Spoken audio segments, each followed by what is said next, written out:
Thank you for being here for Our Family, Our Home, a panel discussion about our exhibitions that our two departments have had at Photoville and continue to have at Photoville this year.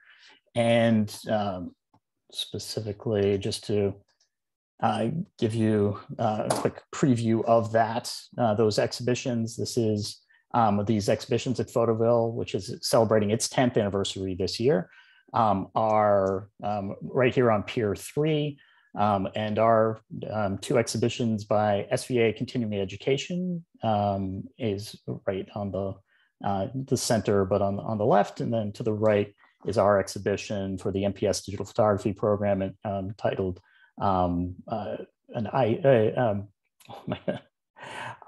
what's the title, Jaime?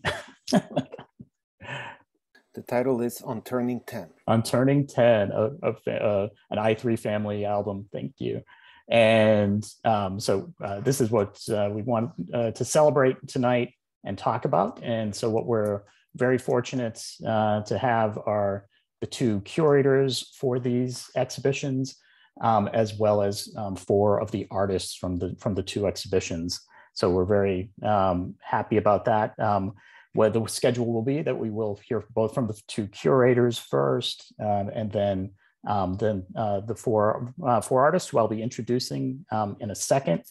The things, just to let everybody know that we will be recording the session, so please keep yourselves muted. We will be taking questions that we will be giving to the panelists at the end. So please put those into the chat, and we will be relaying those to them at the end, towards the end of the panel. So without further ado, what I want to do next is to introduce our distinguished panel.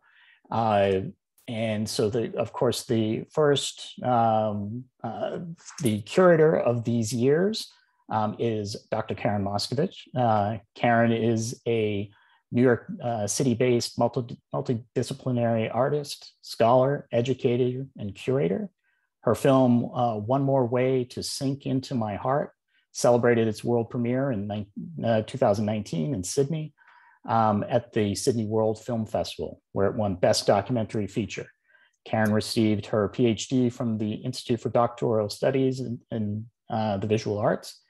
Before that, she received her MFA here at the School of Visual Arts in New York City, where she's currently serves as on the faculty and is the amazing director of, associate director of the Division of Continuing Education. The curator of On Turning 10, an I3 family album, now they have the title right, is Jaime Permuth. Jaime is a Guatemalan photographer living and working in Seoul, Korea, and is from there right now. So thank you for being there super early in the morning for us. In 2013, his first monograph, Curators, was published by La Fabrica Editorial. His photographs have been shown internationally at many prominent institutions, including Museum of Modern Art, the Museum of the City of New York, the Jewish Museum, the Museo Nacional de Arte Moderno in Guatemala. And I apologize, I meant to ask you how to pronounce this, but the Ringaron Gallery in Korea, the Casa del Lago in Mexico City, and the Israeli Parliament. Among others, Jaime's work is included in the collections of the Museum of Fine Arts in Houston, the Brooklyn Museum of Art, the Museum of the City of New York, Museo del Barrio, Yeshiva University Museum, and the Art Museum of the Americas. Jaime holds 2 degrees from SVA, an MFA, and a Master's of Professional Studies from our digital photography program. Fortunately for us, from 2011 to 2021, Jaime has been the instructor, curator, and host of SVA's Masters in Digital Photography I3 lecture series. So thank you, Jaime. Next up is Leslie Tucker, is a New York City-based artist whose practice examines how we might come to terms with the frictions of our discomforts and disillusionments in a way that to understanding and perhaps transcending our hypocrisies and blindnesses within the contemporary world. She earned her MFA from Manhattanville College, or BFA, I apologize, from Manhattanville College, and completed postgraduate studies at Parsons School of Design. Her work has been exhibited around the country. Leslie's photographic constructions have been awarded first prize in the fine art professional category in the international juried competition organized by Creative Quarterly Journal, Journal of Art and Design. Leslie is a member artist of the Los Angeles Center of Digital Art, a membership she acquired through her first place award at the LA CDA's International Juried Competition in 2008. Besides these years at Photoville, Leslie's work is also up right now at an exhibition, Robo Art, a group show at the Idea Museum in Mesa, Arizona. And that's up until January 2nd, 2022. Welcome, Leslie. Stacy Terrell is a Brooklyn-based photographic artist whose work explores the interplay of race, heritage, and identity within post-colonial societies and the Caribbean diaspora. She was born and raised in Toronto, Ontario. She attended Ontario College of Art and Design, OCAD University, where she majored in photography.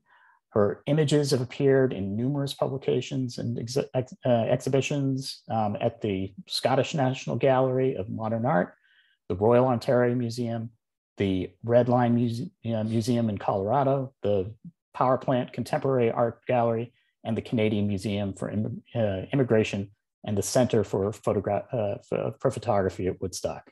Well, welcome, Stacy. Muriel Hasman, whose work is in Turning 10, an I3 Family album. She is an artist and educator whose work focuses on issues of cultural identity, migration, and memory. She's received many distinctions and grants, including the Fulbright, the Howard Chapnick Grant from the W. Eugene Smith Memorial Fund, and most recently, the 2021 Arts and Humanity Council Montgomery County Artist and Scholar Grant. Muriel's work has been exhibited internationally and is in numerous private and public collections, including Museo del Barrio, the Smithsonian American Art Museum, and the Whitney Museum of American Art. Muriel received her MFA in photography from George Washington University, where she is now a professor emerita.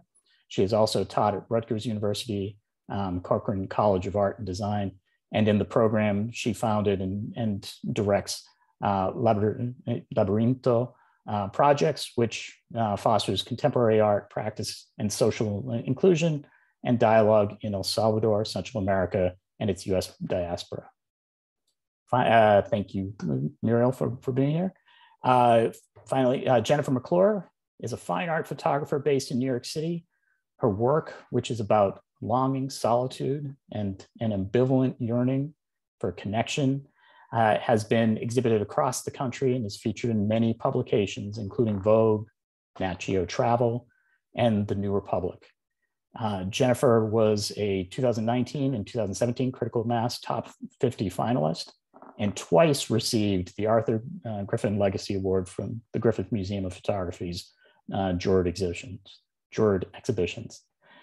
The Leica Gallery in Boston will present a solo show of her work this year. Her first book, You Who Never Arrived, was published as one of 9 Peanut Press portfolios in 2020.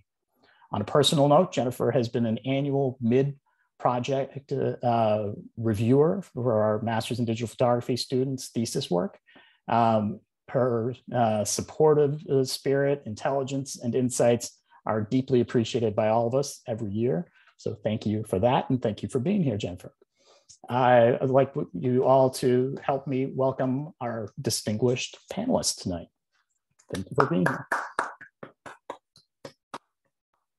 And very excited to start by with the person whose idea it was for us to have this joint panel tonight to celebrate our 2 neighboring exhibitions. Thank you very much for that, Keren Moscovitch. Thank you so much, Tom. I'm so glad to be here. And particularly, I'm so excited to see these two communities come together in this beautiful way. Excuse me. So my name is Keren Moscovitch, as Tom so kindly introduced me. I'm the Associate Director of the Division of Continuing Education, as well as a faculty member here at SVA in the photo, video, and also visual and critical studies programs here at the college. I'm going to share my screen, and I would like to share with you a sort of, I guess, an excerpt or excerpts from our incredible, I feel like I can say it's incredible because I'm just so proud of all of the work that that is in this exhibition. And I really felt like it was such a feat of our community to come together and express these ideas and these experiences from the last 5 years. And the exhibition is called These Years, Photoville. I'm very proud of the exhibition, These Years, which features 41 of our community members. They include faculty, students, alumni, and friends, and work that they've made over the last 5 years in response to the events that have rocked the planet and have also caused us to contemplate our relationship with home and our families on so many different levels, that's the theme of tonight's panel, is our family, our home. The exhibition was actually conceived in celebration of the 5th anniversary of the SVACE annual Art and Activism events series, which this year was titled Our House, Claiming Home Through Art and Design. From fraught and revolutionary political elections to the racial justice and gender equity movements that have rocked the world, to the accelerating climate catastrophe and the pandemic that has changed our lives and our hearts, the SVACE community has been watching, learning, and producing throughout. We were so excited to receive just a huge amount of submissions for this open call, and we were really moved by the variety and the breadth and the depth of the work that was submitted to us. And so I'm going to present a selection of those images as well as some outtakes tonight. And one thing I want you to really keep in mind when you look at these images is that the SVACE community is transcultural, transgenerational, people of all ages and all walks of life, and always on the move. And together we have channeled that energy to make our voices heard and tell our stories and triumphs, and also to inspire both action and compassion in our neighborhoods. We divided the exhibition to 5 sections that we felt encompassed again, the breadth of submissions that we received. And the first one that I want to present to you is love. And I want to start with love because the theme of this evening's panel is family and home. And really at the core of that is love. And I think so many of us experienced over the last 5 years, whether it's in response to, terrible politics that may have really upset us, or changes in laws that hurt or helped our families, different movements that made us more aware of perhaps the triumphs and also the struggles of different communities. And then of course the pandemic, which really in a lot of ways both divided and brought families together. This is an image by Eleanor Carucci, who also teaches in MPS and was the one artist that was featured on both banners. And it's called Love in Corona Times, I think is the name of this wonderful image about hand washing with her husband. And we really wanted to take a look at the ways that different communities were brought together during the last 5 years, and also the ways that love and tenderness and friendship can be expressed through the photographic medium. We are looking at different communities, including the BIPOC communities, including LGBTQIA plus communities, including immigrant communities, and the ways that different generations come together. Here's an image of a young boy visiting a friend who's over 100 years old in the nursing home once those finally opened up again, and residents of nursing homes were able to have young visitors come and visit them. This is from Pride. So again, not just the pandemic, but really the 5 years that have preceded this moment and all of the tremendous energies that we've seen come out of various events. And then during the pandemic, of course, one of the beautiful things we've seen is the immense amount of generosity that neighbors have been showing to one another in their outreach. And this is from a food pantry that opened up after the pandemic hit. But also just these tender moments of family and humans and in nature, and just feeling our bodies and our loved ones.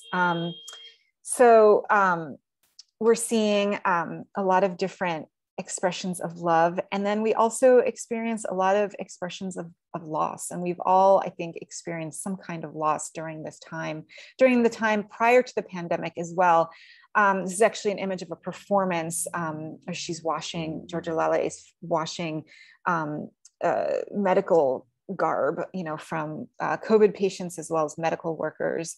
But we're also dealing with the loss of our environment. We're also dealing with losses in our communities. This is a cemetery that was, more people were buried there in the course of several weeks than for years and years before that. The fear of loss. This is actually a double exposure of the same person actually sort of imagining what it would be like if he were to have to care for himself if he got sick. The loss of tradition and the loss of this young woman's opportunity to attend her own prom, but she got her photos taken anyway. Communities that experience disproportionate loss, the loss of the energy of our city, the loss of architecture as spaces are urbanized and modernized, and just seeing how the changes are happening, and also how the political climate around us is also generating a lot of fear and a lot of loss. There's also the theme of power that we explored, everything from the abuse of power and the display of power to this little girl showing her own power and her growing awareness of the climate crisis in her collaboration with her mother and her sister. Power to express what it's like to be a person, to be a woman as an Asian American woman, and feel, her own power not afforded to her, and what it's like to actually perform that power in the public space and make a statement about that power that she's taking onto herself. And of course, the power that we see in the streets more and more every day. Power of celebrity, that's been part of our world as well, and power of joy. We also have honor, and honor, this is on Juneteenth, during one of the Juneteenth celebrations, and really honoring our ancestors, but also honoring our healthcare workers, and honoring, this is from a puja of this group of women honoring goddesses, and really thinking about their relationship to nature and the earth. Honoring oneself, beautiful self-portrait collage of this artist's expression of her multicultural identity. Again, this healthcare worker who we know we've really needed to express our honor to, really without ceasing, without stopping. And just really looking at, as you see, it's not just one theme, it's all of the themes that kind of come through one another. We're going to hear a little bit more about Stacy's piece when she gives her talk in a little while. And then finally, I'll end with change, because all of this comes down to change. We've experienced a tremendous amount of change over the past 5 years, and we see what has changed in our streets and our daily habits. We see, what we've gotten used to here. This is about Zoom fatigue, as I show this on Zoom. Thank you so much for being here. And again, the climate crisis and the change in our environment, the change inside of ourselves, inside of our psychical spaces, and the way we have grown as spiritual beings, looking at how immigrants, people who have constantly been displaced and are always searching for a sense of rootedness and belonging, and the amount of courage that takes to make those transitions. Changes in our neighborhoods, changes in our American landscape here in this country. We're going to learn about Leslie's piece as well, which is about our use of materials and resources. This is from after the results of the 2020 election. I think many of us felt this way for the impending change. And just more than anything, I just want to say that reviewing the submissions for this exhibition really was a tremendous joy and honor for me. I've been at continuing ed and at SVA for many years as a faculty member, as an administrator, as a community member, and just seeing the tremendously beautiful energy and creativity and expression that our community was so generous to share with us really moved me so much. And I'm again just so proud that we were able to put this exhibition together, and that you all have chosen to be here with us this evening. So without further ado, I'll hand it to the next speaker. Thank you so much. Thank you, Keren, for a fascinating overview of these years. I think there's a significant amount of overlap between our exhibitions, and starting with Elinor Carucci and her amazing work, which is featured in both, but also with within the context of time, and I'll talk a little bit more about that as well. Back in 2008, I was a student in the Masters in Digital Photography program at SVA, which was directed by Katrine Eisman and Tom Ash. They were incredibly supportive of us as students and always went the extra mile. There were another 15 students or so in my cohort, and during the one-year program, which is MPSDP, we grew incredibly close. So this idea of home and family was there for me from the get-go. It's not an exaggeration to say that I felt at home at MPS, and that I felt that I belonged to an extended family. I was really thrilled a year after graduation when Katrine approached me and asked me to organize and curate the I3 lecture series, which I would do for the next 10 years. This past summer, my own family moved from New York City to Seoul, and it's Friday morning here, so that's where I'm logging from Seoul, Korea. The move is a new beginning for us, but also a fond farewell. And when Tom asked me to curate an exhibition celebrating the first 10 years of I3, it was a perfect opportunity to look back on the series as a whole. What makes I3 lecture series what it is?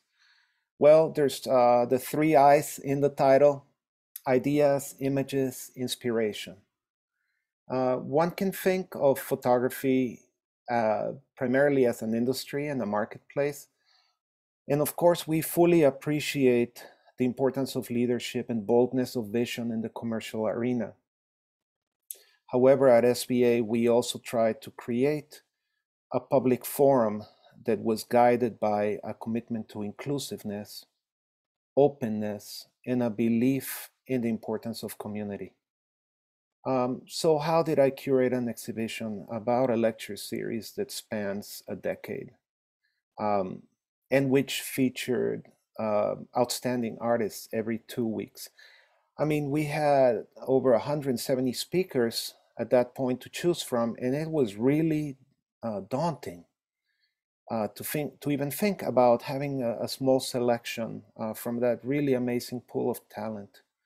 Of course, as a curator, beyond considering individual artists, you have to imagine the way the works will be integrated with each other in the exhibition and arrive at a cohesive whole. In the case of this year's edition of Photoville, there was an additional challenge given that the works would be on display in public spaces and potentially visible to audiences of any age. So it's very different to curate an exhibition about intimacy behind closed doors in a gallery setting. And it's quite another thing to present it outdoors under the auspices of the New York City Parks Department. Two very different propositions. Like Keren, I also want to refer to the past year and a half of living through a pandemic, which forced us, like so many others in America and around the world, to find a new way to continue to work and persevere. So we traded in our small auditorium on West 21st Street in Manhattan for a virtual hall in cyberspace. The one silver lining is that the new format allowed us to reach out to artists who were based anywhere in the United States. This took I3 from local to national in scope, and our live audiences from local to international. So in the midst of the pandemic, with its collateral burdens of isolation and stasis, we decided to celebrate our 10th anniversary by curating an exhibition which explored themes of love, family, and interconnectedness. An antidote, if you will. Tonight we are joined by two exceptional artists, Muriel Hasbun and Jennifer McClure, whose works are featured in our Photoville exhibition. Muriel's Hunting, Si je meurs, If I Die, looks at motherhood through the eyes of a daughter, facing the dread of inevitable, imminent loss, but also contemplating the rich legacy of her brilliant mother's life. Jennifer's project, Today When I Could Do Nothing, is a visual diary of her journey into new motherhood. The photographs are equally about her and her daughter Esme. Every time we see Esme, we feel her mother's joy, but tempered by anxiety and uncertainty. As the project's title suggests, there is a tension there, a sense of life beginning, but also of life interrupted. There is an interesting symbiosis when you consider these two artistic projects in the light of one another, as we shall see. I am so grateful to Muriel and Jennifer for joining us tonight. I also want to share the full list of artists participating in our exhibition, who, as I previously stated, are all truly remarkable. John Henry, Richard Rinaldi, Tommy Ha, Gabriel Garcia Roman, Elinor Carucci, Valerio Spada, Robin Schwartz, Lisa Rivera, Pixie Liao, Lucas Folia, Tema Stauffer, Gerald Cyrus, Imbal Abergil, Cecilia Paredes, Muriel Hasbun, Jennifer McClure, and Chris Vereen. And I am truly thankful to all of those artists for trusting me and trusting SVA with their very important works. Thanks.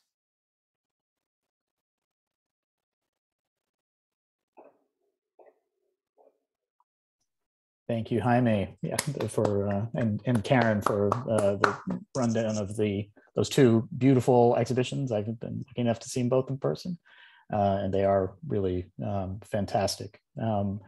And what we'd like to do now is to have the artists from from these years. We're first going to hear from Leslie Tucker.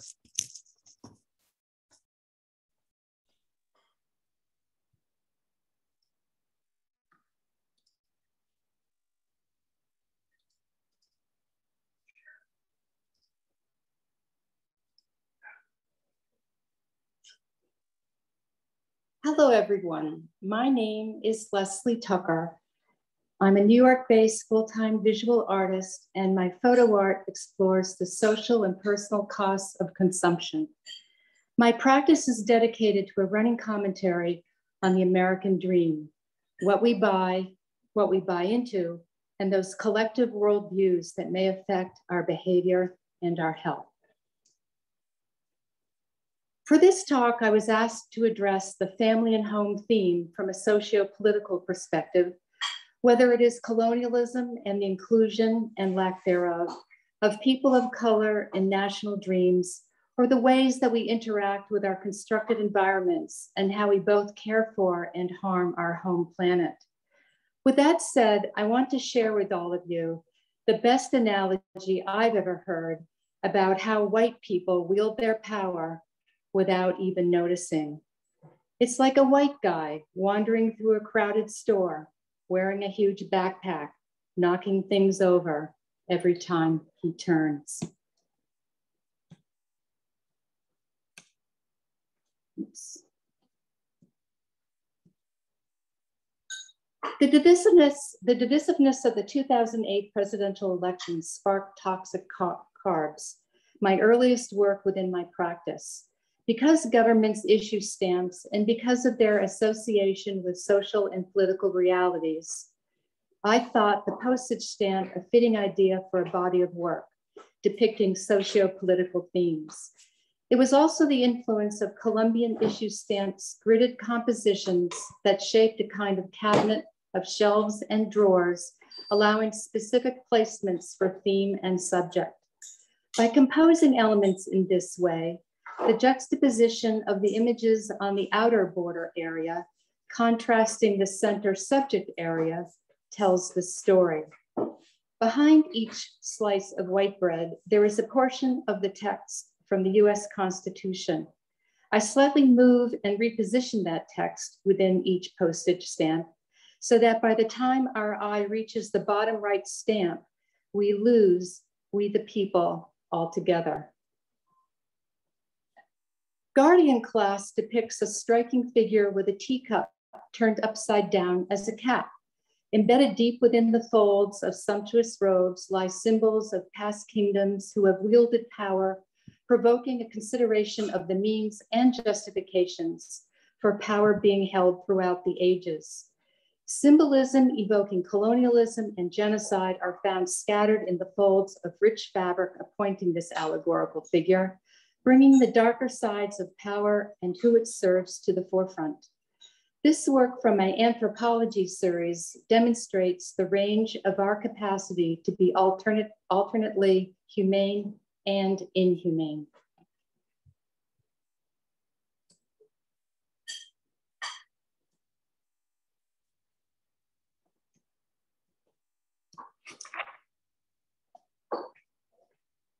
Worthy captures the subversive qualities of a seemingly innocuous collection of fruit table decor and a variety of metallic finishes. The juxtaposition of a bounty of grapes, bananas, cherries, a pear, a pomegranate, and a partially eaten apple against the presence of a ceramic pig dish and cloven hooves appendages create a disconcerting atmosphere. A Nike statue, the goddess of victory, crowns the portrait with a laurel wreath. Well done, she might be saying. A work from my anthropology series, which alludes to our capacity to be humane and inhumane in kind, Worthy reveals that at times, there's a sense of people who are making out pretty well from current trends and who are increasingly separate occupationally, residentially, educationally, and economically from the rest of society. They are also disproportionately powerful, and the fact that they are not only separate, but unaware of the degree to which the system works in their favor strikes me as one of the most dangerous political facts of our time. Empire is framed by a portion of Versailles Palace's Royal Gate to explore French business empire Perrier's involvement in the promotion and popularization of bottled water consumption. As a result, many of us became afraid to drink tap water. Perrier began a kind of tap water snobbery. Then the plastic bottled water competitors jumped in, and drinking from single-use plastic becomes the norm and an ecological menace. This empire work began as a triptych, showing 3 different plastic bottle images, but I kept the Evian bottle to reinforce the French connection and my overall theme, which is, it's only one bottle, said 8 billion people. Life After People is one of the works from my Manifesto series, a series that examines the underbelly of humanity and its social systems, each work signifying 1 page of the story, including baffling text and image. Life After People explores traditional figurative sculptures of animal life that encircle a bag full of trash, including detritus such as cans, cups, and canisters, seemingly splayed across a verdant garden. Golden tendrils of curvilinear text, codes, or perhaps algorithms emerge from the background. The language is unintelligible, yet the pattern is recognizable, even if obscured by leaves and flowers. Our reliance on the natural world is juxtaposed against our propensity to cause long-standing damage to it. As such, this work is an examination of what we'll leave behind.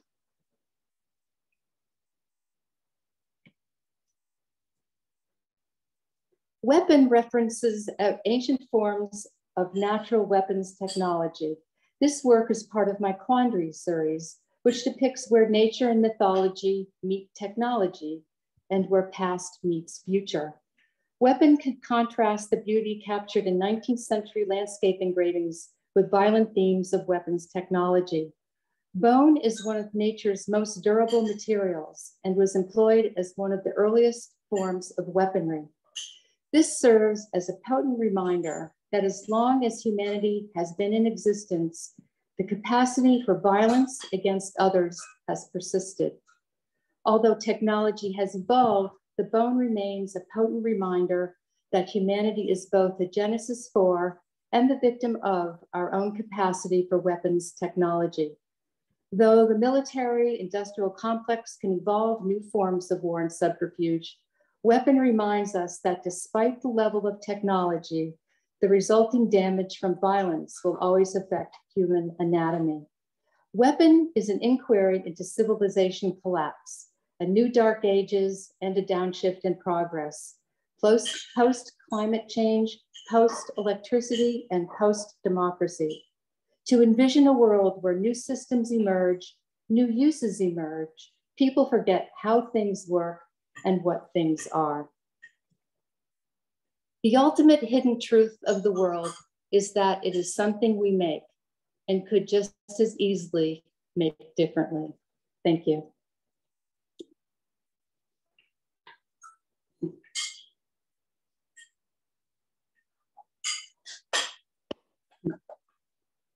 Thank you, Leslie. Appreciate that. Now we're going to go to Stacy. Okay.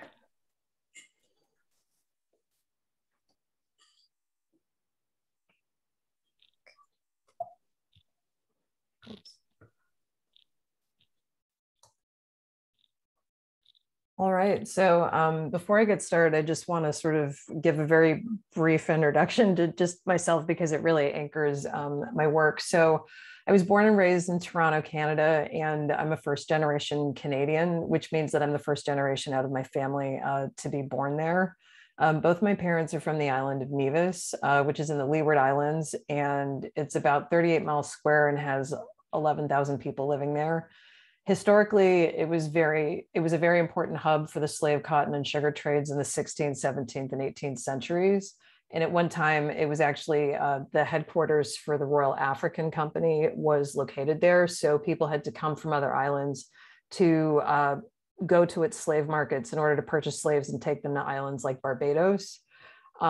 It's also one of the many islands in the Caribbean that were colonized by the Spanish, the French, and then the English, and where the Black slaves outnumbered their white masters. And that actually speaks to the scale of the manufacturing and plantations that were going on there.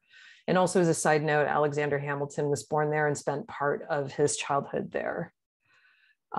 So the first series that I'd like to share some images from is entitled Bakkerblood. And with this series, I sort of wanted to give a nod to my Scottish heritage that I know about, and then also my West Indian heritage. So Bakra or Bakra is an archaic slang, which basically refers to a white person that's in power or authority. And then blood is a Scotch word for either the blood of men or kin or animals. So that's sort of like where the thinking began with the series. Now, as a Black child, predominantly going to predominantly white schools, there were often occasions where, you know, people would talk about like where their family's from. And I had a lot of classmates that would sort of claim their Scottish, Irish, and English heritage. And I would sort of silently acknowledge my own. I would have moments where if I were to say something, I remember one time, this one girl called me a liar and said that that's impossible, that I would have family from the same place that she, where her relatives were from. And, you know, the truth is that in large parts of my family, there are many people of like Western European descent and like British descent. So as an adult, like on the odd occasion when I do sort of speak about that part of my heritage, you know, it does create sort of these awkward moments because it sort of speaks to the brutal system of slavery in which these connections sort of came about. So as a starting point for the project, I wanted to use my DNA. And at the time, say 10 years ago, when I first started, the tests were very basic and they could only tell me that I had African heritage. But then as things progressed, the technology got better. With Ancestry.com and then also 23andMe, I was able to get a bit more of an evolved map. So basically, it's like the series also sort of deals with, I guess, my preconceptions of like whiteness and also like my perceptions of it.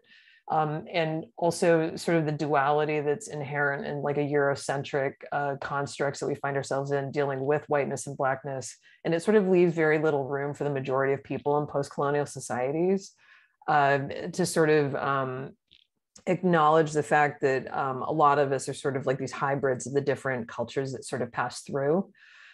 So upon viewing my physical features, you know, like I'm assigned an identity, and the main marker of that being the fact that I have Black skin. But if somebody were to actually look at me further, you might also notice other markers present. So what I wanted to do was just by simply changing something as major as my skin color, just to sort of show what might come forth by doing so. One of the other things, because my practice is very heavily research-based, I was looking at, I just love reading about different systems that were in place, particularly by the Spanish, the encomiendas and these different laws that were enacted in order to, and even to this day, we sort of feel the result of these laws, whether it was through the Spanish, the British, or the French, and just how it sort of functioned as a classification system. So the process basically that I go through is that I do all the makeup myself with the help of a assistant, and then we sort of, you know, frame up everything. And there's always sort of these disconcerting moments that I go through when the process is almost complete and I sort of have a stranger looking back at me. It really is a very odd sort of position to be in, sort of trying on, let's say, this new identity, so to speak, or sort of like my interpretation of it, sort of using what I feel are like the markers of it. So these are some of the resulting images where really all I'm doing is just making very subtle tweaks in Photoshop to my features, mainly my nose, because, you know, like I have an African nose.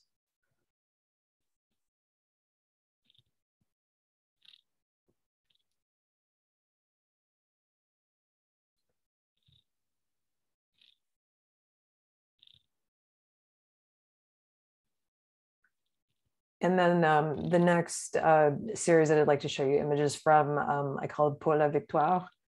And basically this deals with like the allegories for nationhood, particularly female representations of colonizing countries, because they seem to embody this ideal of white womanhood, sort of like a virginal, demure, and nobly positioned figure that is this embodiment and it's used in propaganda in order for people to sort of get behind, whether it's to rally troops and patriots, and her gaze is generally neutral, and she's always looking onwards and upwards to her glorious manifest destiny. So in images, we see it like with Columbia or Manifest Destiny here on the right, where she's sort of bringing, technology and civilization supposedly and light across the United States. And these allegories are very heavy-handed. So we also see this here with Marianne in France. Now, my family was part of what was called the Windrush generation, which means that after World War II, England invited the citizens of its colonies to England in order to help rebuild after being heavily bombed by opposing forces. So my grandparents boarded ships as teenagers and young adults, and they went off to sort of make their way in a foreign land. They were educated in a British school system, and they were taught that they were British, but and that they were their entire lives that they were proud citizens of this empire, one in which the sun never set. It was that vast. And they would sing songs like "Rule Britannia" and "Britons shall never be slaves." But the irony of that coming from literally the ancestors of the Africans that they brought over to this land and enslaved, it just sort of, I guess, was lost in the words. But then what happened is that, like, when they arrived, there's like this paradox that's embedded within the relationship of a colonial power and its citizens. Like, her subjects are taught to love her and protect her, but when you arrive in these lands, you're automatically assigned the identity of the other. And to be honest, it's like you find yourself in a group where you're despised, and yet you need to create a home and create some sense of stability there. So the figures in this series are sort of my attempt to sort of explore what's going on behind here. So we have figures like Britannia, which she's often based off of like Athena, and also Boudica, which is the warrior goddess. We have Hispania, and she's holding her laurel leaves.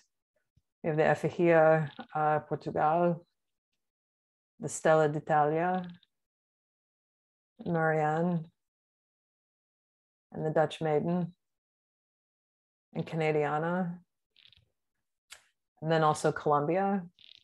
And just to wrap up, so what I'm working on right now is, again, I'm delving into the archive, and I'm referencing a lot of like photographs and painting, which sort of explore this interplay of white femininity and Black femininity. Like in this picture here, you can see where you have Dido Elizabeth Bell on the left, and then her cousin Lady Elizabeth Murray, where they were raised together in Hampstead Heath in Kenwood House by their uncle, who was a Supreme Court judge in the 1700s, and sort of how like one ended up having a very different existence and origins than the other one. And so that sort of like led me to this body of work that I'm currently working on, where you can see here where I'm sort of undertaking both roles. And that's my time.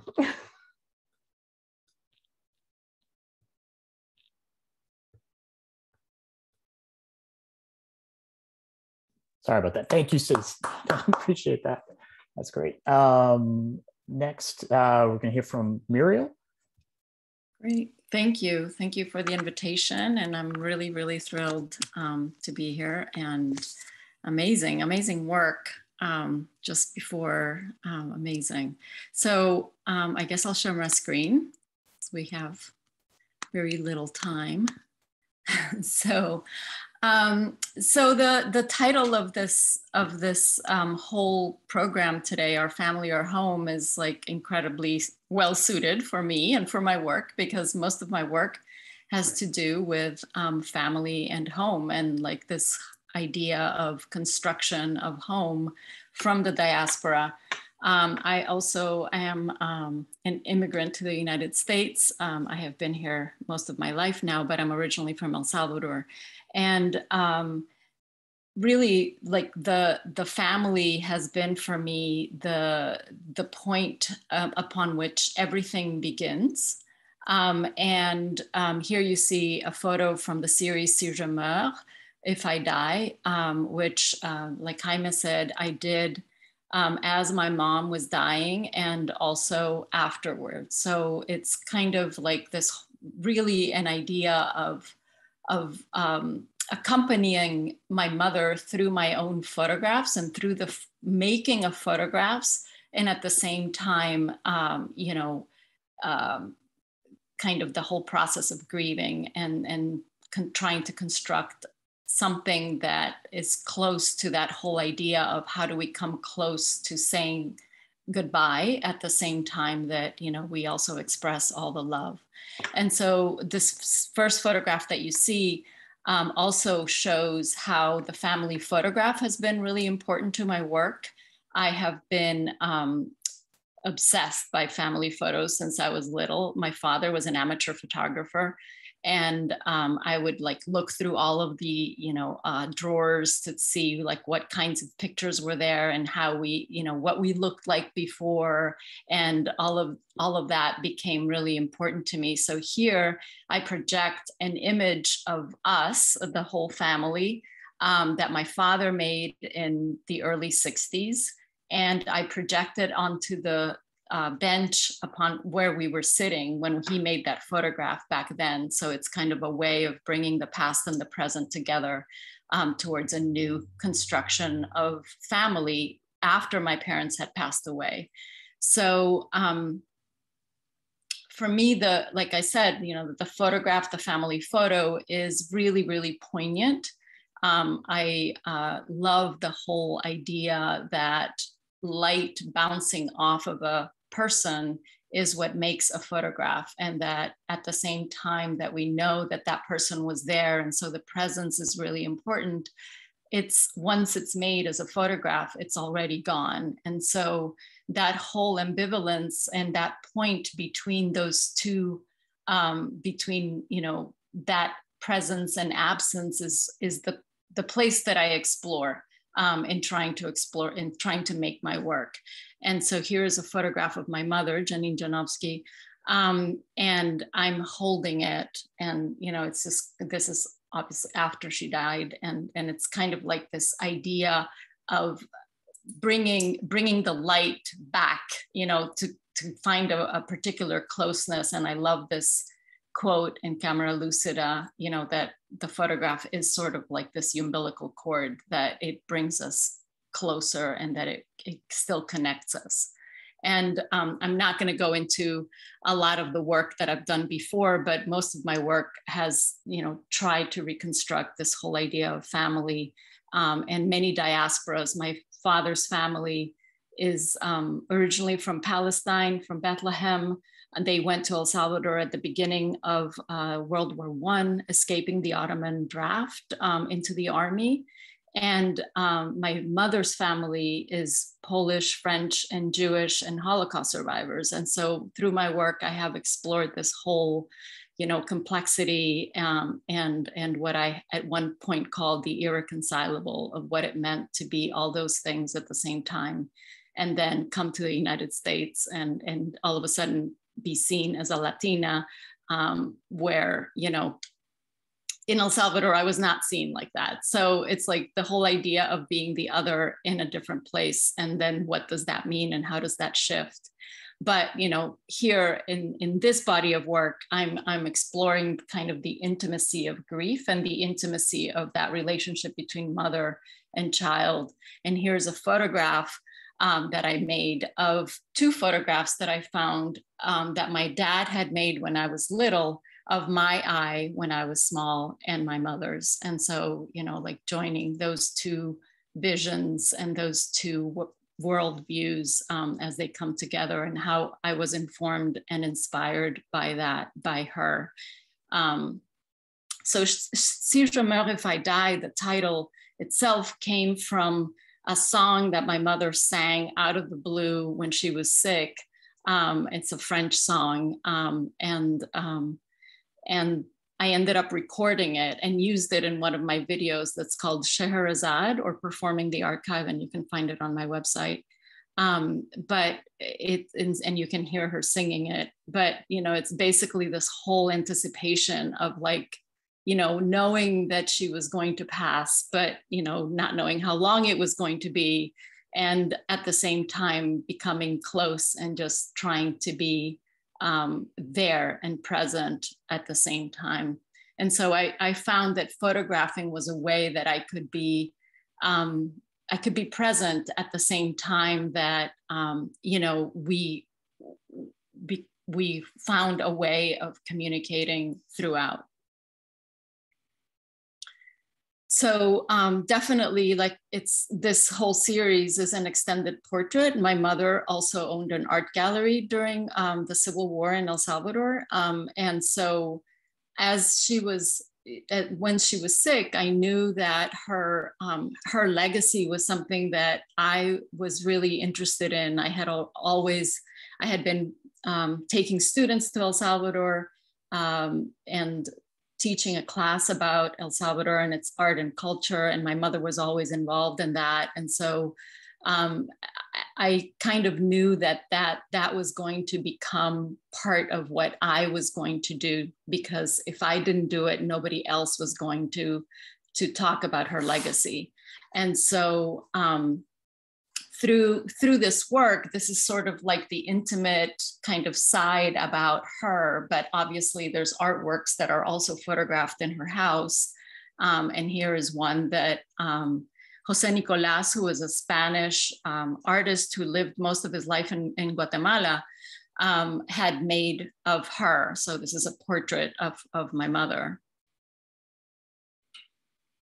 And like I said, she owned an art gallery, and it was like the art gallery pretty much in Central America during this time. She opened the gallery right before the Civil War started in 1977.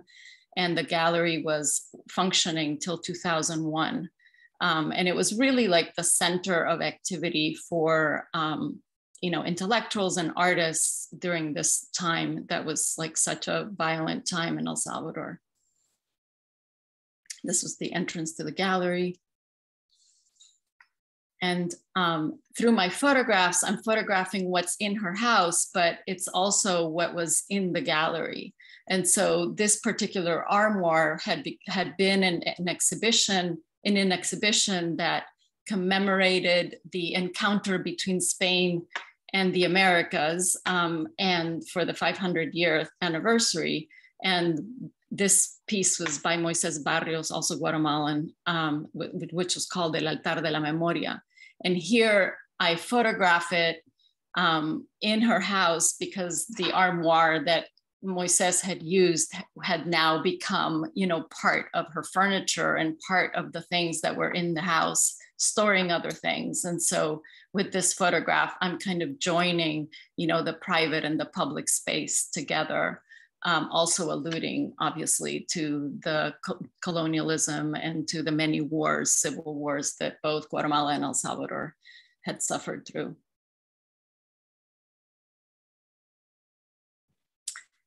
And just photographing in her space, my mother designed this incredible house that is an adobe house. And so also trying to pay homage, not just to the space around it, but also to what I learned from her, and so for me, this particular photograph was like an homage to either Rothko or Yaneli. Arcangelo Yaneli was a Brazilian modernist, and Rothko was one of her favorites. And so it's just kind of like a way of bringing together these legacies, both personal and public. And here is a photograph that I've repeated many times in many different ways. And this is like the latest version. I should have probably put in the original one, which is a photograph, probably the first portrait that I made of my family, that I made of my grandmother, holding the photograph of her children and her as after the liberation in France, and in 1945. And it turned out that after my mother died, I found pieces of the dress of, like, my grandmother was a seamstress. And so it's very possible that there were like extras of the dress that she was wearing when I photographed her. But it turned out that I found like pieces of that dress in my mother's things. And so I rephotographed the photograph that I had already made back in 1986 with the fabric that I found in my mother's things. And so it's basically a reconstruction and bringing together of like different points in time of, you know, my looking at my own family. And this one, for example, which is, you know, like what remains, the trace of the objects that are familiar objects. And like photography, they have, you know, they leave the trace forever for us to see. And I have no idea how much time has gone by, but I was so worried that I was going to go beyond the 7 minutes that here we are. This is, I've also founded an organization called Laberinto Projects, which is an organization that brings, that makes visible the work that my mother did and all the artists' work, as well as brings together artists from the Central American region and also from the diaspora into, you know, learning about Salvadoran art and Central American art, but also bringing together artists for dialogue and trying to think about how artists can actually make change, which I believe, you know, we are very well equipped to do so. So anyway, I just want to thank everybody, and it'll probably be more discussion in the next phase of our program after the next speaker. So, thank you. Thank you so much, Muriel. That's Sure. wonderful. Finally, we're going to hear from Jennifer.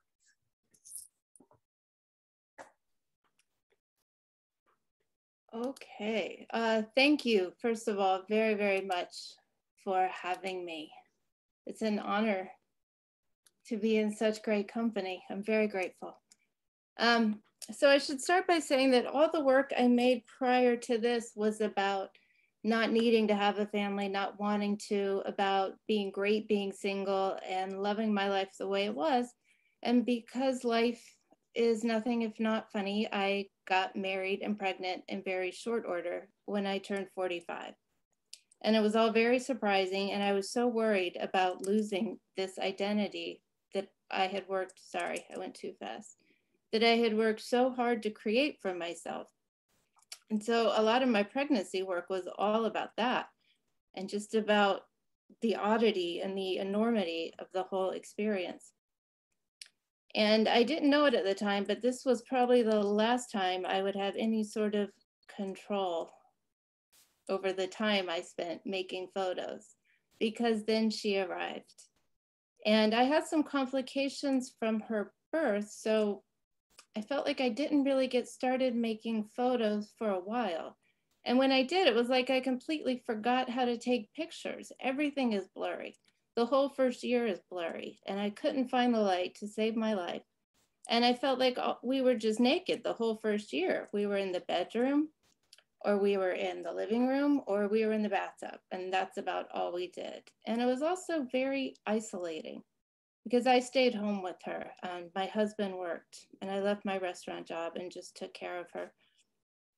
And I didn't know it then, but having a newborn in New York City in the winter was very good practice for the quarantine. And so at the end of the first year, I realized, okay, something needs to change. I'm missing everything. I have iPhone photos, but that's it. And so this was sort of a summary of our first year, where we were blurry and naked and in bed. And then at the very end of the first year, I got a better camera and I got a light and I got to work. And so after that, I started to do a mix of photos. I did some of these stage portraits. I just wanted to record her growth, and I felt like I was missing every little stage. And then I did some candid photos of us inside, outside. Again, a lot of inside. And then some that were a bit of a mix of the two. But doing this work in this time got me in the habit of a regular practice. And then when she was 18 months old, the pandemic hit.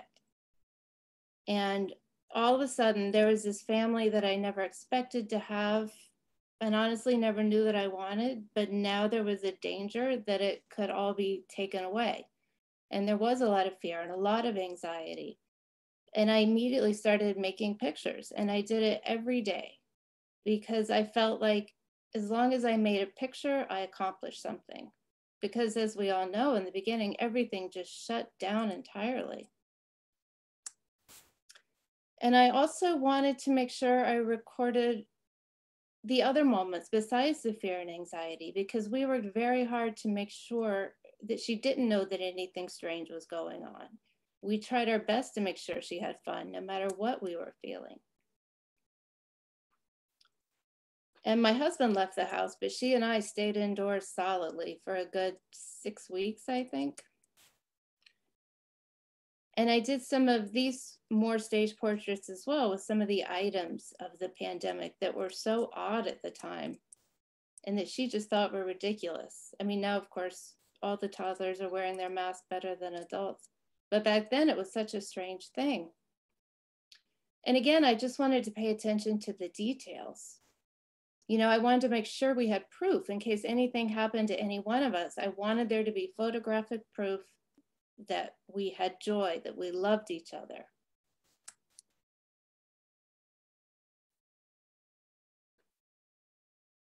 And at this point, I did keep the camera out at all times, and I had the light set up. It was at least out so I could pull it out if I needed it. My backdrops were always available. And I also started to realize how quickly she was changing during this time. And there were certain things like touch that I feel like as your kids get older, you get less of. And I just started to notice everything more. And that was because of the photography.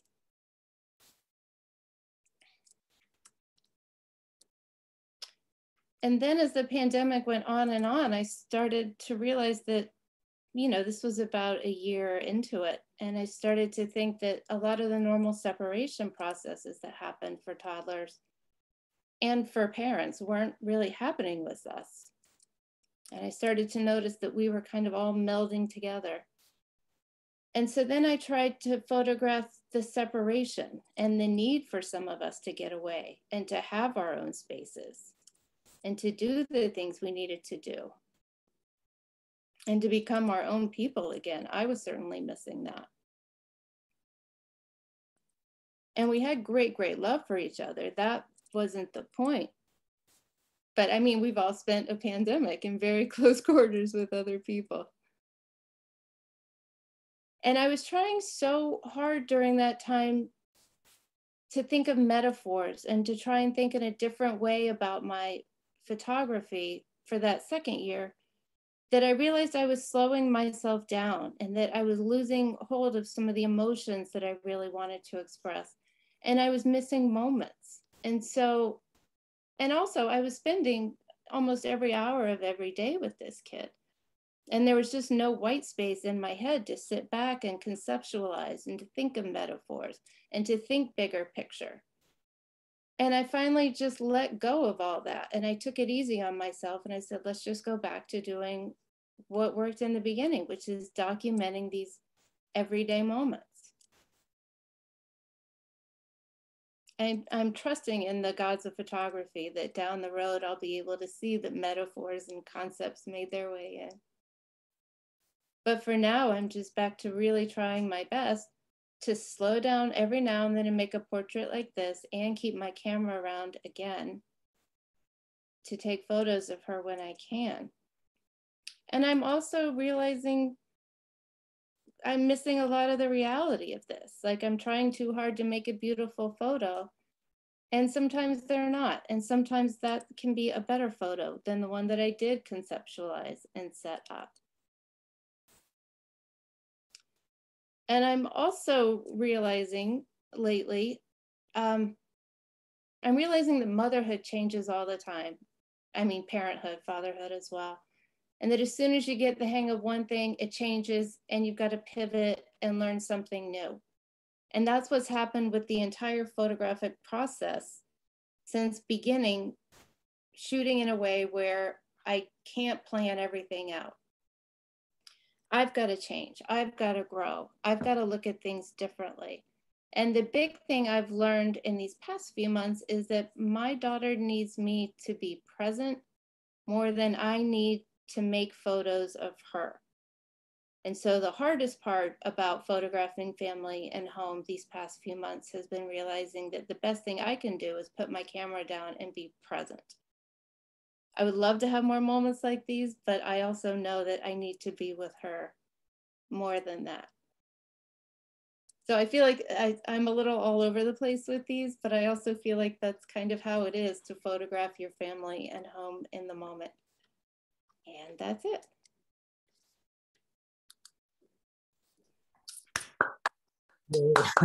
Thanks so much, Jennifer. Thank you, for all of you and your presentations. That was really fantastic.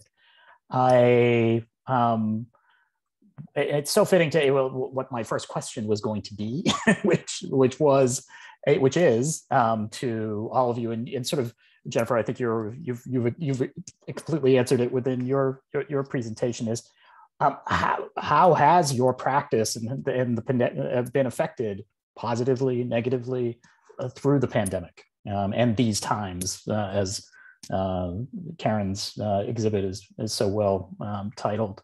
I'll start with Leslie.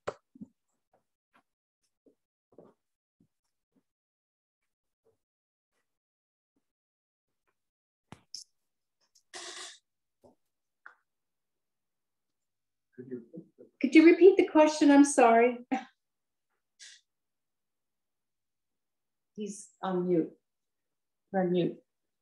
So as a jumping off point from Jennifer's presentation and this is what my question was going to be anyway, is around how has your practice been affected from the pandemic, positively, negatively, and from sort of like this idea of these times? It's interesting that you should ask, because the moment that the pandemic hit, I said to myself and to others, this is really la belle époque for introverts. I was so happy that I didn't have to go anywhere. I didn't really have to see anyone. I didn't have to be social, and I could just work all the time. So I loved it, being not, forced to go out and be with people and to be social and to be perfectly happy just working all the time and not being, labeled, a recluse or something. Right. So for me, I really enjoyed it. And it also got me traveling again. Once I had my second vaccination, I went and visited my boyfriend, who got happily stuck in Bonaire. So now I commute back and forth from Bonaire to New York City. So COVID got me traveling again. That's great. Great. Stacy, how about you? It's been a little strange for me because leading up to it, I had been laid off from work. So then economically not able to do certain things. But then because of the pandemic, and getting assistance or whatever, it sort of allowed me to kind of regroup and get very still. But because of the kind of images that I make, still trying to navigate, like finding this space to actually create them and sort of gathering everything together. But it's been a great mental reset for me. Terrific. Muriel? Yeah, everything got canceled. So there was no travel. There was, I usually teach a course in El Salvador for educators. And so that was all canceled, of course. But luckily, the timing, I had just been in El Salvador photographing at the National Archives. And so when I came back, just when everything shut down, and that gave me so much material that I could work with. I already had an idea for a project, and it's my new work that's still in progress, but I've developed it during the whole pandemic. It's called Pulse New Cultural Registers. And I photographed the seismic registers at the National Archives in El Salvador, and I'm embedding them with artworks made by artists who worked with my mother, as well as images that I took during that time in the 80s and 90s in El Salvador. So it's like, you know, bringing together this whole idea of home or terruño, which is, you know, homeland in Spanish, metaphorically through the seismic registers, but through all our cultural legacies. So I've been working on that, and it's been incredibly fruitful in that respect. Not financially, but yes, through the productive times. So yeah, that's fantastic. That's great. Keren, I want to ask you too, this idea for yourself and your practice and your work. Yeah, definitely. You know, I think my work has always been organized around intimacy, and for the last few years, it's been particularly focused on collaborative practices. When the pandemic hit, certainly I live with someone, so that was not necessarily a problem, but actually what ended up happening is I turned inwards and started making completely different kind of work that I would have never thought to make before. Much more focused on physical and natural materials, work that was really about my own relationship to my body, my history, my environment. I started making cyanotypes, which I'd never made before. I started working with clay and sort of combination ceramic and photographic practice. So the work is still about intimacy, but from a completely different perspective. And I definitely think that the change that the pandemic ushered into our lives certainly facilitated that. That's great. Yeah. Jaime, how about you? Besides, you've had big changes in your life. My life is all about change right now. Yes. You know, learning a new language, finding a niche for myself in Korea. But that doesn't mean that I didn't spend the greater part of the pandemic up to this date in New York City. For me, it interrupted things big time. I was hard at work on a project about Olmedini El Mago, Olmedo Renteria, who is an octogenarian, a blind magician. He's 80 years old, blind magician who makes a living in the subway in New York. And we had been working very intensively with Olmedini for about 2 years at that point. But then the pandemic hit and he couldn't go work in the subway. And it was crushing for him because he's an 80-year-old guy who's blind. And what keeps him going is this routine of going down into the underworld of the subway and reaching out to audiences and performing his magic. So that got interrupted big time. Olmedini is still not able to go back to the subway and perform at this point. And before leaving New York, I had a chance to make some portraits of him. I finally had a chance to visit him when I was vaccinated, and I didn't feel like if I visited him, I might put his life at risk. So then I made some portraits of him, which are probably going to be the end of the project, realistically speaking. His hair grew out. Before the pandemic, he wore it very short. But because he didn't go to a hairdresser for 1.5 years, to a barber, his afro grew out exactly like when he was a young magician in Ecuador. And so I think that's going to be the tail end of the project. It's been a bubble, a very uncomfortable bubble. I think the first thing that I wanted to do was reclaim my body, which I left on the couch for 1.5 years. And so as soon as I got to Korea, I bought a bike, and I've been putting on the miles on that like crazy. And it's been great. And it's still with us. I mean, it's not post-COVID yet. That's right. That's for sure. But things are starting to move, and I'm hopeful that we've at least learned some lessons. And for me, it's been a wake-up call, like Stacy was talking about, a mental reset that was very, very much needed, to the point that we moved to Korea. You made a huge life change, right? Yeah. Everything became about the kids. We felt so vulnerable in New York living so far away from anybody that we consider family. I mean, we have great friends, but if you get sick in a small apartment in New York, how do you quarantine? Who do you reach out for help? It was just overwhelming. And then, wow, what a long answer. I'm sorry. I'll stop now. Well, it does. You touched the nerve, Tom. I'm sorry. No, sorry. It should touch a nerve for all of us. Absolutely. The things that strike me about the answers, I have to say, is that Leslie, like you, I remember my mom expressed that this being in quarantine has been the best of her life. She's that nobody's bothering her. She does her projects.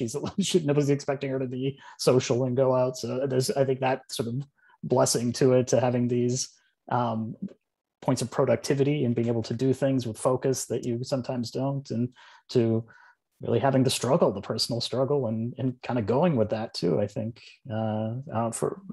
is really amazing. So yeah, thank you for that.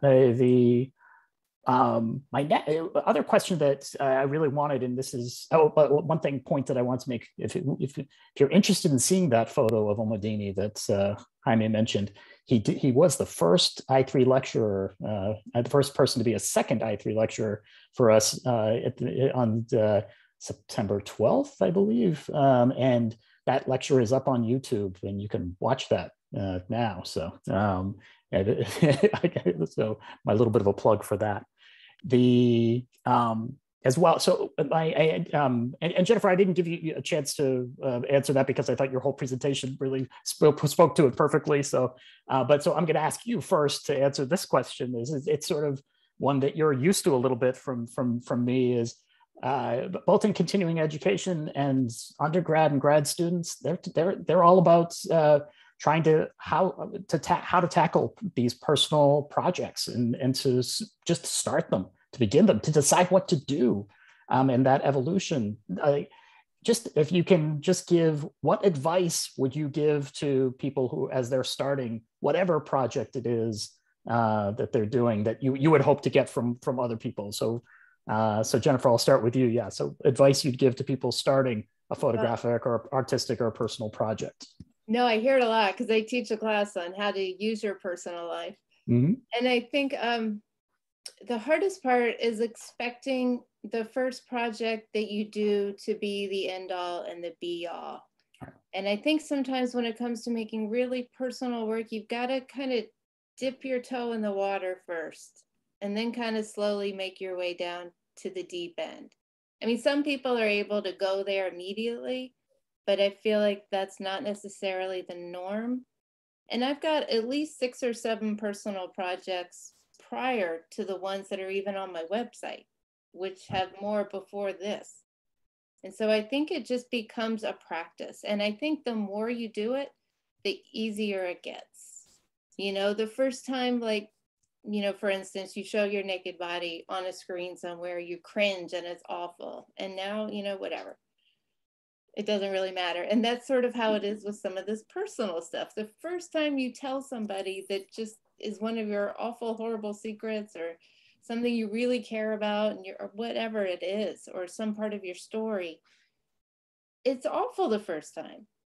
And then you tell it again, it's easier, again, it's easier, again, it's easier. And then making the photography, if you understand that taking it out of your head and putting it on a wall can help you see it in a different way, and that it can be positive, I think that helps people jump in.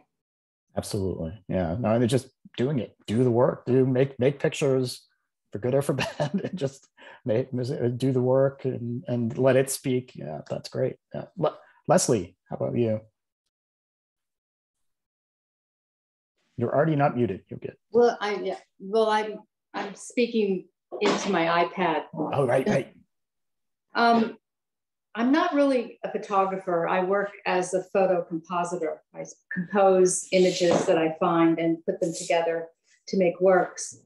But I find that what I think my advice would be to find an emotion that really, really fuels your passion and go with that. For me, it's anger. And if it really helps me resolve a lot of issues that I see happening around me sociologically, politically. And if I didn't have my art, I don't think that I would be centered at all. So I think my advice is to find an emotion that drives you and go with it. So that's really amazing. That's a perfect advice. Yeah, I often think of try to get people to think about, well, what are they interested in? What's their, up here? But you're right, to tap into that for initial just gut, what emotion motivates you to do and act and do, and to identify that first is a powerful thing. Absolutely. Stacy. For me, like, the stuff that I make sort of comes from a very selfish place. So it's like I'm making it for myself first and foremost, and I use it sort of like it's almost like therapy for me. So especially with a lot of issues sort of like attached to my identity, it's a way of picking apart like a system and a gaze that I'm constantly under and I don't get to put down, and I get to sort of, play around with it and try it on for a little bit. And there's something just like very cathartic about that. So really like that's where I'm starting from, that like selfish nugget. And then if it like resonates with other people, like that's the bonus. Yeah. So your advice would be don't worry about anybody else. Exactly. Do what you want to do for you, and let that personal speak to the universal if what it does, but don't worry about it at the same time. Exactly. That's great. Yeah. Let's see, Miriam. Yeah, sure. I mean, for someone who has been doing work that it could be considered personal, all my life, pretty much, I would say that, yeah, you do it for yourself first, but then you realize that everybody else also gets something from it, and what I realized very quickly as I started having exhibitions of my work is that everybody wanted to tell me their story after seeing my show, or after being at a talk or something.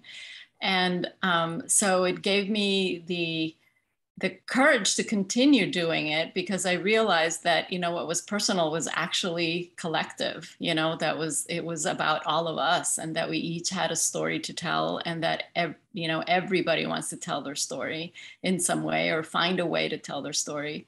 And so, it also made me think about my own practice differently, where I started to do a lot of interactive kinds of installations and projects so that other people could do that within the construct of the work. And so, yeah, it's an interesting thing how the personal is definitely also public. Absolutely. Great. Thank you. Yeah. Keren? Sure. My advice would be to really follow the work, like let the work lead. One of the things that I've learned, I would say one of the things I've learned to let go of is this need to have it be a particular way, or have it look like a particular thing, or have it be made out of a particular material. I can't tell you how many times somebody has said to me, well, why are you making X, Y, and Z? You're a photographer, because they know that I have an MFA in photography, I'm like, but I'm also a thinker and a scholar and a researcher and an educator and a person. And, I think as an artist, and all of us are artists first and foremost, I think, before like whatever object we use to make that art. So as an artist, it's like, I just respond very deeply to the world around me and also the world inside of me. And I don't know if it's the best work, but I'll just say that I've certainly been the most satisfied when I just make stuff because I feel like making it, and because that particular material or that particular idea or that particular image or that particular person fascinated me, and I just couldn't stay away. And so just the advice would really be like, don't hold yourself back, don't limit yourself to a particular framework, because you have your whole life to just expand and develop as a person, using your art. And who cares if it fits somebody else's box? So. Right. Yeah. Agreed. Absolutely. Jaime. It's a tough question to answer, just because there's so many different kinds of sensibilities and artists out there, and they have different needs, and we all have different needs. I would say number one is trust the medium to tell a truth that is different from rational truth. For photographers, people say if you can write it, you know, why shoot it? But really, it's just about, as Keren was saying just now, you know, following the work itself. You know, you start making the work and you see where that takes you, and you see what's working, and you continue to trust that. That's not to say don't do the research. I believe in research. I do a lot of documentary work. I believe in research. I believe in being informed, but I also believe in just forgetting everything I learned and letting the camera guide me to a different kind of truth. The other thing that I would say is, if you find something that is powerful, trust your gut. If you feel it inside you, and you need to explore, and it's a question that you want to answer, then go with it. And if you go with it, dive right in. You know, I would say part of the difficulty is all the competing pressures that we have in life. For parents, for new parents like Jen or myself, that's exponentially more difficult, because really every time you commit to doing artwork, you are stepping back from your own family, you're stepping back from your other obligations. But be selfish. Be selfish. And if all you can commit to is 1 day a week or half a day a week, do it, but make it sacred. And that time is for you. It's not for your lover or your wife or your children or your work. It's for your practice. And you'd be amazed how much you can actually get done over a year if you commit 1 day a week. It'll blow you away how much you can actually get done. So that's what I would recommend to anybody who's embarking on a new project. I mean, give the time and make it a committed commitment time to be able to do that. And that's I mean, a hard thing to do, but a real necessary thing to be able to make it. But I mean, thank you so much. What I would like to do now is to open up to questions in the chat. So please put your questions right into the chat, and Stephanie McGovern is going to answer those. Before we start, though, there's a couple things I do want to make sure I mention. Because Keren, one of the themes of your exhibition is honor. I did want to make sure we did mention that today is Veterans Day. SVA wouldn't be SVA if it wasn't for veterans and the GI Bill. And we honor their service. Complicated in lots of ways that military can be, but we honor those men and women for sure. And then what I also want to do is honor and thank some of the folks that we've been helping us here, and make sure that we talk about that.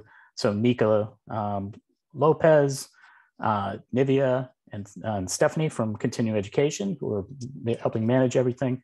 And then I also have to thank Marko Kovacevic, the Director of Operations of MPS Digital Photography, and Sarah Safarian, our studio manager as well. So I make sure we thank you. A whole event wouldn't have happened without a lot of help from a lot of people. So even and especially all of you. So thank you. But not to end things, but to keep it going. But just wanted to make sure we did that before the end. Stephanie, do we have any questions? We do. We have 2 questions in the chat. The first one, a question for Muriel and Stacy. How do you see the approach to the archive as similar or different for artists in relation to academics? How about Muriel? You take that first.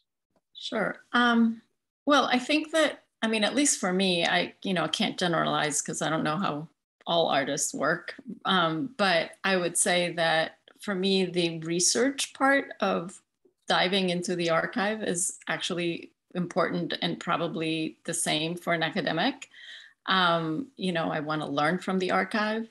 But at the same time, being an artist, I also would think that given the way that I use the archive, there's like a little bit more freedom in how, one can use it or how one can incorporate it into one's practice and into making photographs or images or whatever it is that one wants to do. And so I would think that there's a little bit more freedom in terms versus academics, who are probably more about what the archive is telling them. But I don't know. It would depend on the project also. So I'm not sure, other than the fact that for me, it's definitely a starting point and a source of knowledge, but also a source of finding the gaps and filling in, creating other narratives that don't exist in the archive or making archives that are not visible.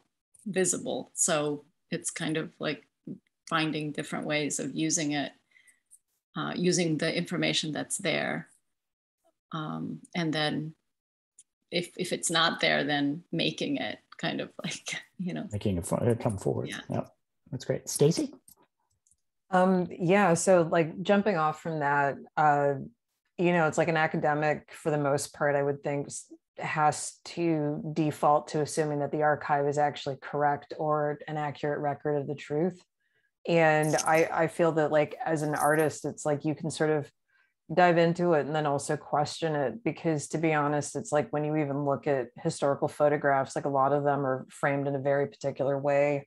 And, it's like even like how people are depicted or what they're wearing and all these types of things. And just the fact that it's like, whether it's like documents or photographs, it's like we're assuming that it's like a single point of truth when really it's an interpretation. And depending on who recorded it, it's that sort of framing of then what it is that you're beginning to work with, and particularly like, it's like who gets to write history, like the victors. And we've also been given a very particular version of history, which now we're at a moment where I feel that we can all sort of question that.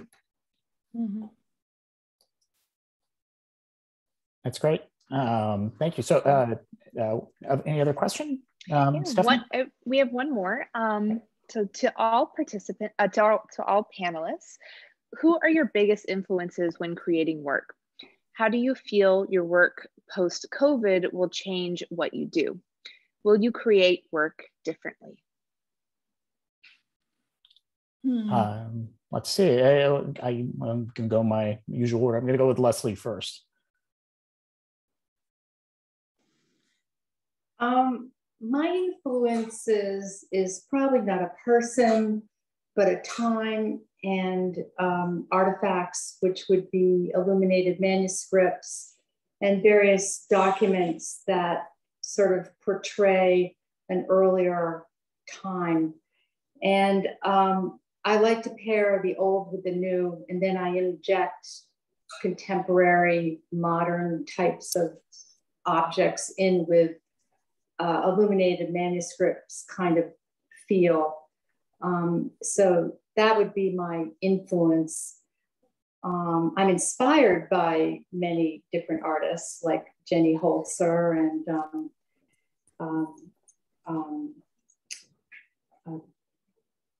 I think Jenny Holzer is like one of my favorite artists because how she uses words. And in terms of how my work will evolve after COVID, it probably is not going to be any big change. I just follow pretty much the news. Specifically now, I think what's going on, which is something we really have to pay attention to, is the environment, climate change. I really believe that what COVID was all about is basically how connected our global community is, for better or worse. And there just may be too many people on this planet for us to, not have to suffer through this again and again and again. So my work will probably just stay on the same trajectory of just following socio-political themes. Thanks. Stacy. Well,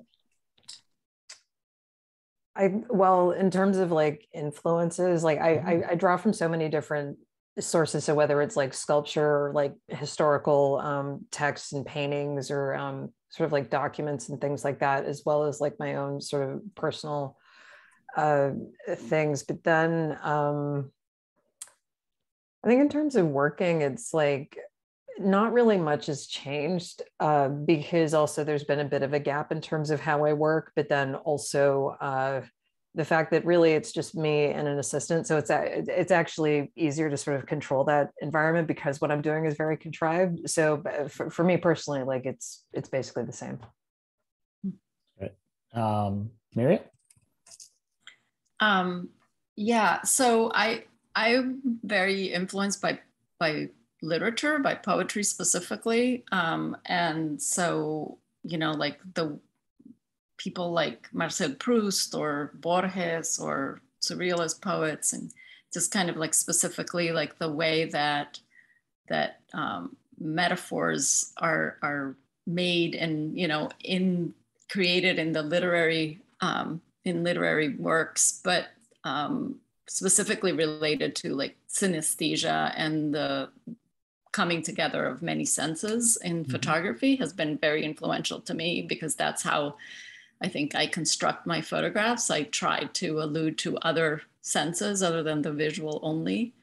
But, in terms of influences, it's also, so many depending on the project and the time period also of my life. But, I studied with Ray Metzger, and he was a great influence, and also just an example in how to kind of what he called defend your baby, which is basically your work, and other, so many artists that are, that we're surrounded with all the time. So it's even hard to kind of say who is an influence, and it also depends on the work. Yeah, where there's references, of course. Perfect, thanks.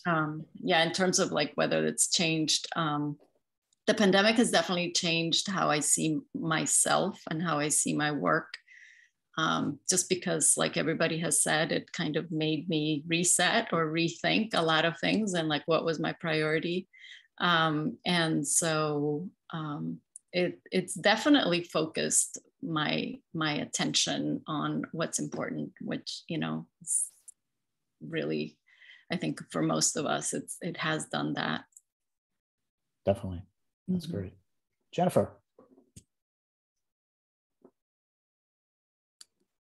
Yeah, again, like painters, just going to the Met and walking around and looking at light. Louise Bourgeois, in terms of subject matter and not being afraid to keep going back to the same ideas. And I think Eleanor Carucci, obviously, for anybody who's doing any sort of family work, I think she's been a huge influence. And Anna, I'm going to pronounce this wrong. Please correct me. Anna Casas Brodas. Are you familiar with? Yeah, is that right? Okay, her work is beautiful. And Sophie Kahl, again, with just some of the ideas. And I think in terms of how my work can change after the pandemic, I would love to go in the Sophie Kahl direction. But that's for me, more of a function of getting the kid in school rather than waiting for the pandemic to end. And I've also timing's everything. Yeah. And I've been looking through my family archives and discovering there isn't much of an archive. And so then how do you work with an archive that doesn't exist? How do you make that present? And so that's a bit of a puzzle as well. I hear you and feel you for that one. Yeah. Keren.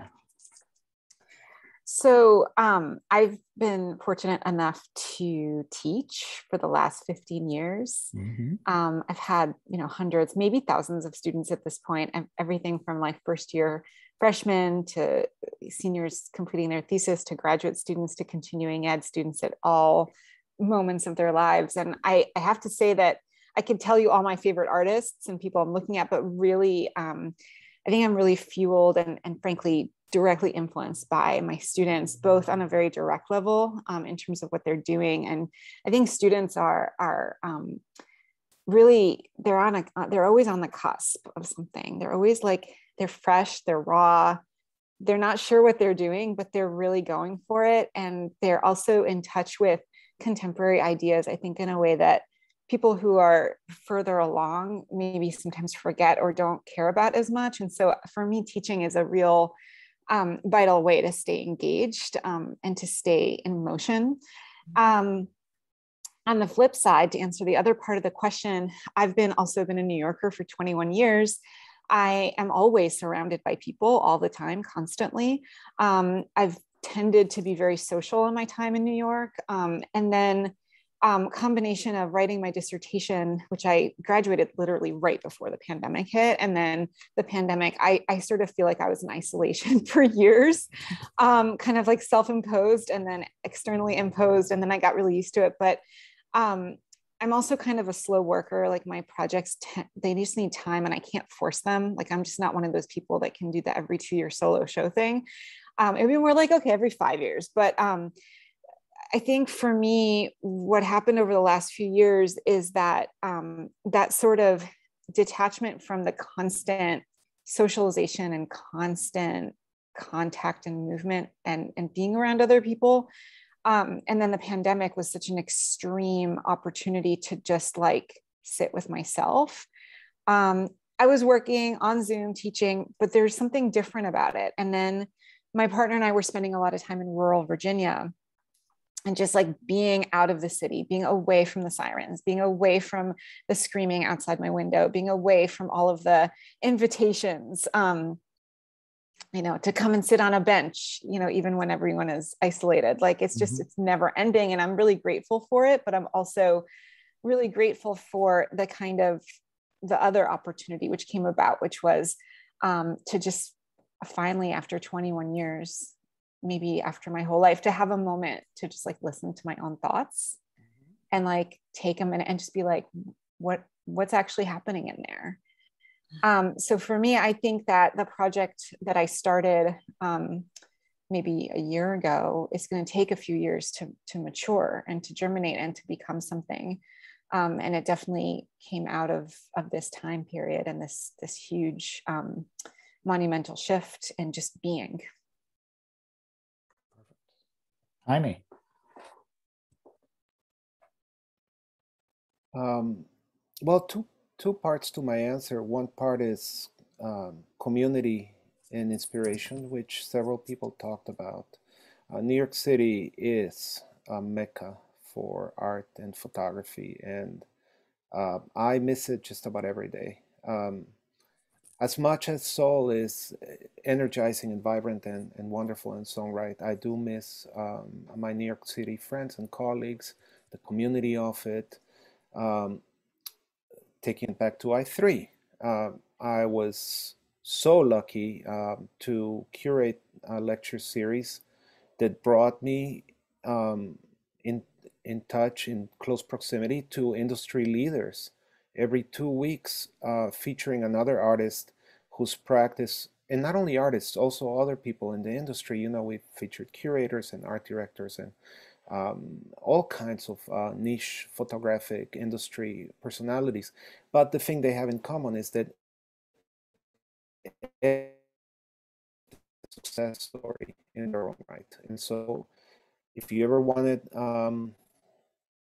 just best practices every 2 weeks, well, I3 gives you best practices every 2 weeks. And I enjoyed it so much to have that exposure. The other part of the answer is every project has its own shape.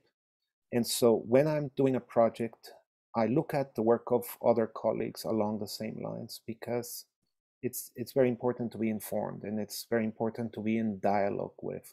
So occasionally it's a matter of being influenced by somebody I greatly admire. But more often, I think I take it as an opportunity to enter into dialogue.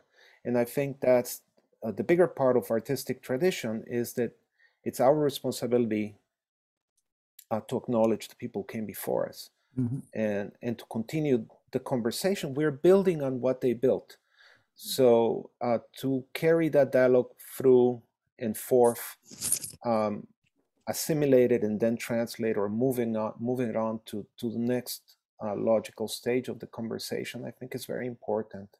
And I find that very useful as well when it comes time to, as Muriel and Ray Metzger said, defend the work.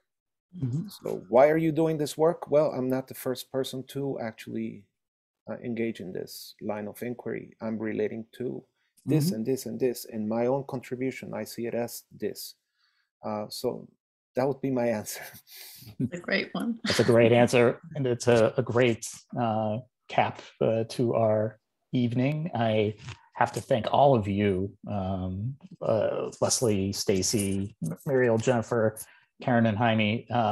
It's been a pleasure to just have this, what felt like a very, amazing just to see your work, and then this very fantastic conversation afterwards. So thank you all for being here in the audience tonight, and if, for watching later, anything like that, and anything else that all of you have.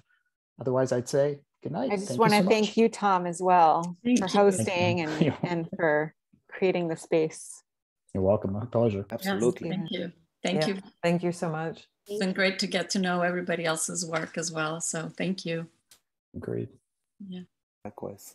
Thank you so much. Have a great night. Great to see you all. Good Take care. Bye. That was amazing. Thank you. Thank you.